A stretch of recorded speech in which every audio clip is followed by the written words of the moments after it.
C'était une dinguerie, Tokyo Revengers cette semaine. Pour Takemichi vient de nous présenter, en fait, vient de nous redéfinir, si tu veux, ce que c'est qu'un héros. Il vient de nous montrer qu'en fait, un héros, c'est pas forcément quelqu'un qui est ultra fort, genre style Goku, Naruto, Luffy, Deku. Déjà, eux, ils sont ultra forts. Déjà, eux, ils ont eu des pouvoirs et tout, ils ont eu des choses qui leur ont été données. Et c'est ça qui fait d'eux, des héros au sens normal, au sens qu'on connaît, tu vois. Alors que Takemichi, il est venu apporter une nouvelle définition, en fait, au titre de héros. Héros, c'est quelqu'un aussi qui n'abandonne jamais. Peu importe ce qui est mis devant lui, peu importe l'obstacle qui est mis devant lui. Et surtout que Takemichi, peu importe le nombre de patates que ce mec se prend, il s'est toujours relevé. Il a montré détermination, grinta, il a tout montré. Il a montré qu'en fait, lui, il était venu pour une mission et qu'il est prêt à tout donner, même laisser sa vie pour accomplir cette mission-là. Takemichi, franchement, t'es un goût. Parce que ce qu'il a fait, c'était incroyable. Non seulement avec sa ténacité, il a réussi à motiver les gars du tournoi qui étaient déjà en mode vraiment, c'est bon, on arrête, on a perdu, c'est bon, basta, c'est fini, on peut pas gérer, on peut pas gagner et tout. Sa ténacité les a tellement motivés. Et non seulement ça, il a fait pisser Kisaki dans son froc. Parce que oui, Kisaki a clairement pissé dans son froc. Parce qu'au point de manquer à bout portant comme ça alors que tu avais un gun. D'ailleurs, qui apporte un gun dans un combat de gamin? Vous pouvez m'expliquer? Qui apporte un gun dans un combat de gamin? Qui? Je me demande, mais qui fait ça? Qui fait ça, punaise? Bref, Kisaki c'est un rat. De toute façon, c'est le méchant. Et puis on dirait qu'on est en train de le faire détester encore plus à chaque apparition de Kisaki, tu le détestes encore plus. C'est un peu comme Maito cette semaine dans Jujutsu Kaisen. C'est le genre de personnage, le genre d'antagoniste a envie qu'il lui arrive le plus grand malheur qui soit et qu'il souffre longtemps avant de mourir. Bref, donc tu disais que la ténacité de Takemichi a non seulement motivé les gars du tournoi, mais a aussi ému certains gars du Tenjiku, notamment Mucho. Mucho qui était aux larmes de voir la ténacité de Takemichi parce que c'est pas normal, mais Izana le bastonnait. Kakusho l'a bastonné et il est resté debout. Il est resté debout. Même Mucho s'est demandé, mais attends, Izana, qu'est-ce que nous on fait? Regarde ce gars-là déterminé. Il a un truc pour lequel il se bat clairement qui est plus fort que ce en quoi nous on croit. En quoi nous on croit, Izana? Genre, il a fait remettre en question plein de choses au niveau de Mucho. Mucho était plus trop sûr de est-ce qu'il devait remettre sa veste justement, hein? Est-ce qu'il devait revenir au Tenjiku? Il était plus trop sûr de là où il était. Et donc là, t'as Izana aussi qui commençait à ne pas comprendre ce qui se passe. Donc Takemichi est resté debout jusqu'à ce que le leader fasse son entrée. Mickey débarque. Mikey débarque. Franchement, très belle entrée.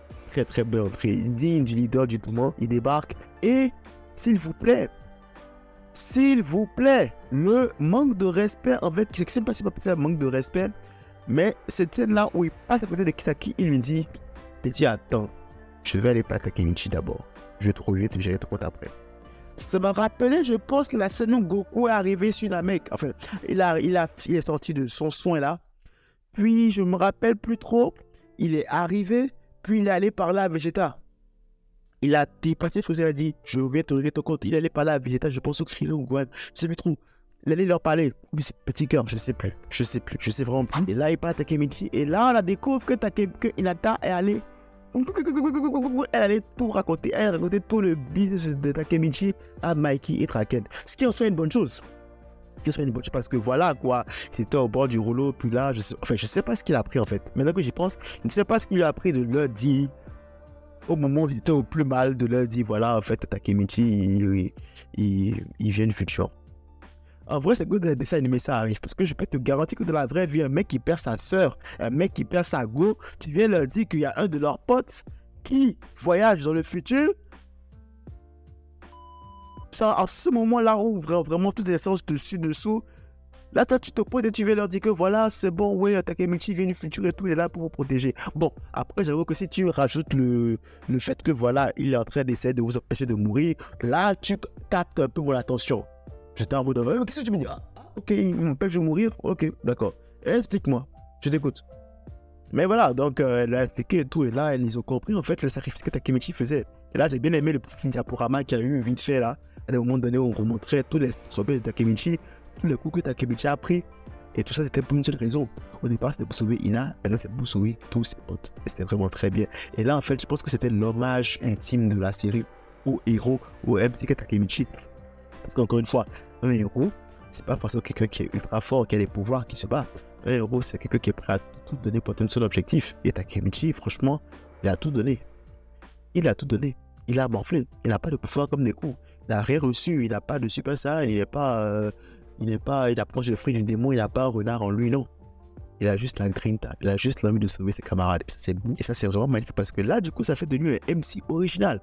Ça fait de lui un MC original et c'est rafraîchissant. Parce que autant les gens se sont moqués de Takemichi, mais j'espère que maintenant, en fait, avec cet épisode, ils ont pu comprendre que Takemichi est venu apporter un vent de fraîcheur sur la notion de héros, en fait.